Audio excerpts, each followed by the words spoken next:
Hello there, you're watching Bizworld. The government is allocating 25 million ringgit to revive abandoned housing projects in the country. According to Deputy Local Government Development Minister Akmal Nasrullah Muhammad Nasir, a total of 581 private housing projects have been deemed sick or delayed.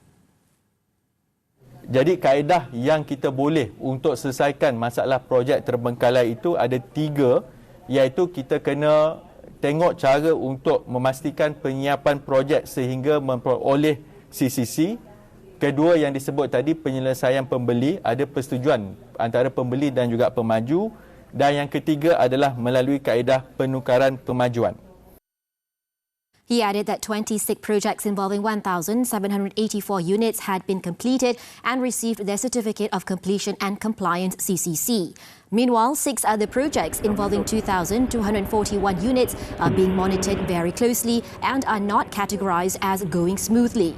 The situation had been exacerbated during the COVID-19 pandemic, which caused a shortage of building materials and workers. MIDF research sees lower cost pressures for Malaysia's producers amid lower commodity prices and easing global supply chain issues. The reopening of China and better labour supply and materials globally also provide further support. The continuous decline in Producer Price Index (PPI) inflation provides a positive signal, especially for Consumer Price Index (CPI) trajectory in the near term. However, the higher interest rates in major economies, currency fluctuations and continuous geopolitical tensions will continue to pose downside risks to global inflation. Malaysia's input inflation contracted for the first time in 2 years, shrinking by 0.8% year-on-year in February. The Malaysian economy is projected to slow to 3.5% in the second quarter of this year, down from an estimated 5.1% in the previous quarter. This is due to waning low base effect and as the economy returns to normalcy with the absence of stimulus measures. Kenanga Investment said Malaysia is also impacted by the global economic slowdown amid further tightening in global monetary policy to combat rising inflationary pressure. However, the downside risk to growth from the domestic side will be limited due to the lower political risk premium and the expected increase in investments.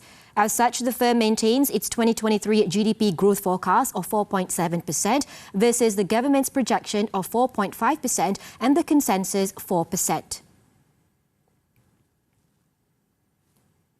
The Selangor International Business Summit (SIBS) is eyeing for 1.5 billion ringgit of potential sales, with 50,000 visitors turnout and participation of over 1,000 booths. Despite external uncertainties, SIBS remains optimistic of meeting its target as the reopening of China may add a buffer. Although China is just opened up its border, but we are not sure yet what will happen, especially with the 2 wars. One trade wars, one physical war still going on. So it's unpredictable, and economic scenario is not so encouraging. But we still keep our fingers crossed, hope for the best. This year's summit will take up 8 exhibition halls and 2 conference halls at the KL Convention Centre. It will feature 6 concurrent main events, bringing into the limelight a broad range of business and investment opportunities available, including Selangor International Expo for Food and Beverages, Selangor Industrial Park Expo and Selangor ASEAN Business Conference. Property developer Core Precious Development Sdn Berhad is confident of selling the remaining 116 units in Tower 1 and Tower 2 of Core Residence at Tun Razak Exchange TRX by year-end. Launched back in 2019, it has sold 464 units to locals and foreign buyers, including China, Singapore, South Korea and Japan. The freehold project contains 3 serviced apartment towers with 700 residential units and a gross development value of 1.4 billion ringgit. The 3rd tower will be unveiled at a later stage. Core Precious is a joint venture between China Communications Construction Group and WCT Holdings Berhad.